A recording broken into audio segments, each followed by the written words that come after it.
जय माता दी सभी को। आज हम पढ़ेंगे बौद्ध युग में अध्यापक और उसकी भूमिका।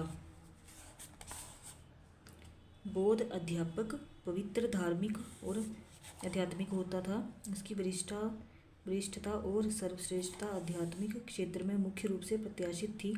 उसे शिक्षण के द्वारा प्रश्न पूछकर, उपदेश देकर और निर्देश देकर भिक्षुओं को सभी संबंध, बौद्धिक और आध्यात्मिक मदद एवं निर्देशन देना चाहिए। वह बुद्ध के अष्टांग मार्ग का अनुसरण करता था। अध्यापक केवल आदर्श चरित्रवान व्यक्ति ही नहीं होते थे, वे बहुत विद्वान भी होते थे। वे सरल और कठोर जीवन व्यतीत करते थे। उनमें निम्नलिखित योग्यताएं होने की आवश्यकता थी। शब्द से और मन से चार महान सत्यों को समझना चाहिए। सेकंड है, बौद्ध धर्म द्वारा प्रतिपादित अष्टांग मार्ग का अनुसरण करना चाहिए। थर्ड है, धर्म और बौद्ध धर्म के ऊंचे आदर्शों की शिक्षा देने के लिए योग्य और कुशल होना चाहिए। फोर्थ है, मानसिक स्तर ऊंचा होना चाहिए। फिफ्थ, चरित्र, विचार और उदारता में पवित्रता होनी चाहिए। बौद्ध भिक्षु की तरह आदर्श सरल जीवन व्यतीत करना चाहिए। पूरी शैक्षिक अव्यवस्था के लिए उत्तरदायी होना चाहिए। बौद्ध धर्म 3 अलग प्रकारों के अध्यापकों की कल्पना करता है। नंबर 1 है आचार्य। आचार्य छात्र अनुशासन और चरित्र निर्माण का एक अभिरक्षक होता है। वह स्वयं चरित्र का एक प्रतीक होता है। उसका अपनी इंद्रियों पर पूरा नियंत्रण होना चाहिए, जो सामाजिक और नैतिक रूप से स्वीकार्य हैं। उसके साथ उसके व्यवहार का सामंजस्य होना चाहिए। उसे क्रोध, अभिमान, धन और लोभ का त्याग कर देना चाहिए। उसे सभी तीव्र इच्छाओं और कामुकताओं का त्याग कर देना चाहिए और पूर्ण ब्रह्मचर्य का पालन करना चाहिए। विचार, बोलचाल और क्रिया में उसे आत्म संयम और नियंत्रण का पालन करना चाहिए। बात करते समय, चलते समय, खाते समय और अन्य ऐसी क्रियाओं के समय अहिंसा का पालन करने पर ध्यान दिया जाना चाहिए। व्यवहार, वाणी, ज्ञान, वाणी, शारीरिक गठन, बुद्धि इत्यादि के दृष्टिकोण से उसका व्यक्तित्व प्रभावशाली होना चाहिए, ताकि छात्र अपनी इच्छा से उसका आदर करें और स्वयं को शिक्षक के प्रति समर्पित कर दें। सेकंड है उपाध्याय। उपाध्याय शिक्षण और शिक्षा का अभिरक्षक होता है। ज्ञान के कुछ पहलुओं के विषयों में उसे छात्रों के संदेहों को दूर करने में समर्थ होना चाहिए। ऐसा प्रतीत होता है कि बौद्ध शिक्षा में उपाध्याय का उच्च आधिपत्य था, लेकिन ब्राह्मणीय शिक्षा में आचार्य का अध्याय से अधिक ऊंचा आधिपत्य था। थर्ड है विशेष प्रतिष्ठित। विशेष को प्रतिष्ठित बोलते हैं। अध्यापक विशेष अध्यापक था।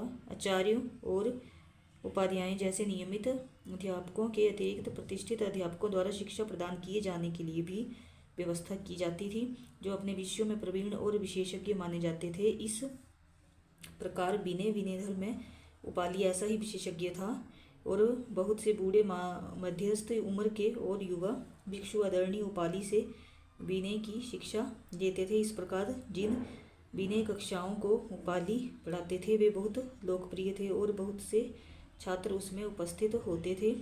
वरिष्ठ भिक्षुओं के प्रति आदर दिखाने के लिए उपाली खड़े होकर अपने उपदेश देते थे और वरिष्ठ लोग उपदेश के विषय में के लिए सम्मान दिखाने के लिए खड़े होकर उन्हें सुनते थे। बौद्ध युग के दौरान अध्यापक की भूमिका, कर्तव्य और उत्तरदायित्व एक विद्वान द्वारा निम्नलिखित रूप में दी गई है।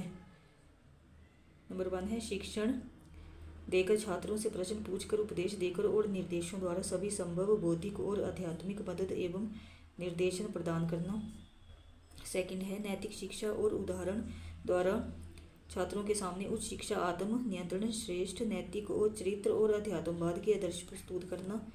उत्तरदायित्व और देखभाल से छात्रों के साथ अपने बच्चों जैसा व्यवहार करना। यह निष्कर्ष निकाला जा सकता है कि बौद्ध युग में अध्यापक की भूमिका निम्नलिखित में भिक्षुओं की मदद करना थी: सही ज्ञान, सही संकल्प, सही वाणी, सही आचरण क्रियाएं, जीविका चलाने का सही साधन, सही अभ्यास, सही स्मरण शक्ति, सही एकाग्रता को विकसित करने में।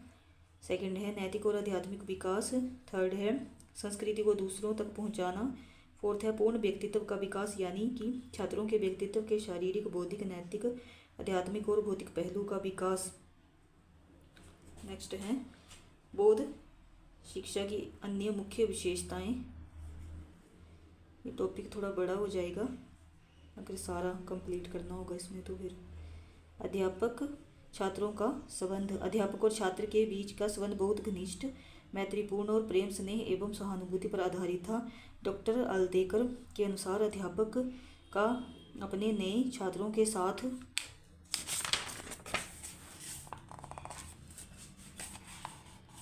संबंध पिता पुत्र जैसा था। वे पारस्परिक सम्मान, विश्वास और प्रेम से एक दूसरे के साथ जुड़े हुए थे। इस युग में इस संबंध का आधार समानता थी, जिसमें छात्र और अध्यापक दोनों अपने अपने दायित्वों और कर्तव्यों को पूरा करते थे। छात्र अपने अध्यापकों से प्रेम करते थे। वे अक्षरशः अपने अध्यापकों का अनुसरण करते थे। अध्यापक और छात्र के बीच सुसंगत और शांतिपूर्ण संबंध थे। अध्यापक को अपने छात्रों के साथ अपने बच्चों जैसा व्यवहार करना पड़ता था।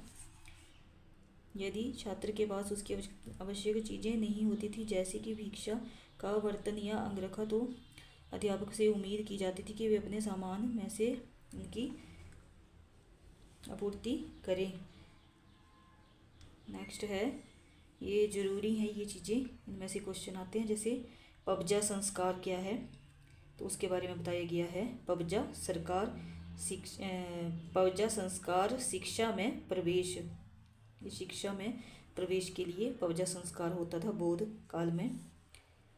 यह वैदिक युग के उपनयन की तरह एक पावन समारोह था, जिसके बाद बच्चे को शिक्षा के क्षेत्र में प्रवेश दिया जाता था। शिक्षा प्राप्त करने के लिए एक मठ में प्रवेश करने से पहले एक छात्र को पबजा संस्कार संपन्न करना होता था। इस संस्कार में विनय पिटक के अनुसार छात्र अपने सिर के बाल मुंडवाता था, पीले वस्त्र धारण करता था, अपने मठ में रह रहे भिक्षुओं के चरणों में अपना माथा टेकता था और निम्नलिखित शब्दों को 3 बार दोहराने के लिए भूमि पर पलाथी मार कर बैठ जाता था। ये 3 शब्द क्या थे? शब्द बुद्धम शरणम गच्छामि, मैं बुद्ध की शरण में जाता हूँ। सेकंड है धर्मम शरणम गच्छामि, मैं धर्म की शरण में जाता हूँ। संघम शरणम गच्छामि, मैं संघ की शरण में जाता हूँ। फिर उसे 10 नियमों आदेशों का पालन करने के लिए आदेश दिया जाता था, जिनमें निम्नलिखित शामिल थे। जीव हत्या ना करना, चोरी ना करना, झूठ ना बोलना, अनुचित समय पर ना खाना, मादक पदार्थों का प्रयोग ना करना, किसी के बारे में बुरा ना बोलना, संगीत नृत्य में रुचि ना लेना, नरम और आरामदेह बिस्तर, श्रृंगार प्रसाधनों और विलासपूर्ण चीज़ों का प्रयोग ना करना, भिक्षा में सोने और चांदी की चीज़ों को स्वीकार ना करना, आचरण चरित्र की अपवित्रता से दूर रहना।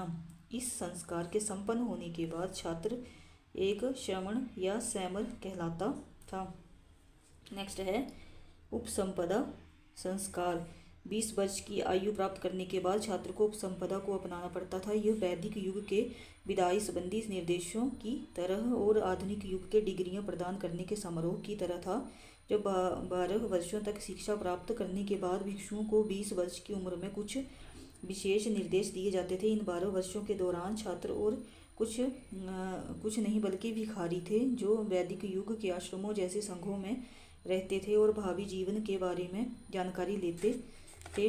इस संस्कार के बाद उन्हें भिक्षु कहा जाता था और स्त्रियों को भिक्षुणियाँ। इस चरण में भी भिक्षुओं को कुछ नियमों का पालन करने की आवश्यकता होती थी, जैसे कि एक वृक्ष के नीचे रहना, अपने भिक्षा के बर्तनों में प्राप्त भोजन खाना, दूसरों से मांगकर कपड़े पहनना और एक औषधि के रूप में गाय का मूत्र पीना।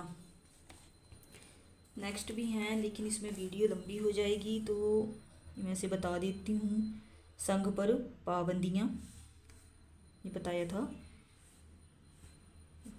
नेक्स्ट है शिक्षा की अवधि। शिक्षा की कुल अवधि 22 वर्ष थी, 12 वर्ष पबजा के रूप में और 10 वर्ष उपसंपदा के रूप में। नेक्स्ट है छात्रों की संख्या, रहने और खाने का प्रबंध। नेक्स्ट है रहने का तरीका। आगे है एकांत में चिंतन। नेक्स्ट है शिक्षण का माध्यम। बौद्ध शिक्षा का माध्यम लोगों की आम भाषा थी, यानी कि पाली या विभिन्न प्राकृतिक भाषा। महात्मा बुद्ध स्वयं विभिन्न स्थानों की स्थानीय भाषाओं में अपने उपदेश देते थे, इसलिए यह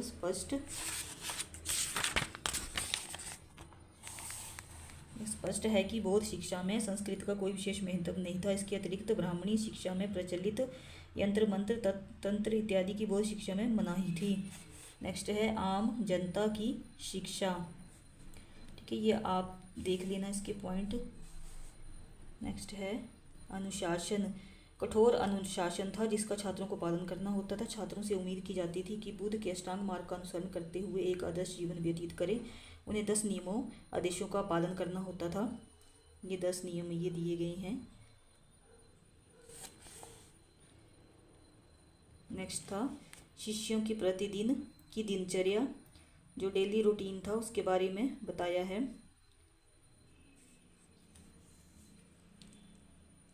नेक्स्ट इसमें स्त्री शिक्षा के बारे में भी बताया है। बुद्ध स्त्रियों की शिक्षा के विरुद्ध थे। नेक्स्ट है व्यावसायिक शिक्षा। व्यावसायिक शिक्षा। नेक्स्ट है राज्य की भूमिका। ठीक है, तो ये आज के लिए इतना ही। आगे इतना ज़्यादा ज़रूरी भी नहीं है, मेन चीज़ें जो हैं वो मैंने करवा दी हैं। तो आज ये बौद्ध शिक्षा का टॉपिक जो है वो समाप्त होता है। ठीक है, थैंक यू।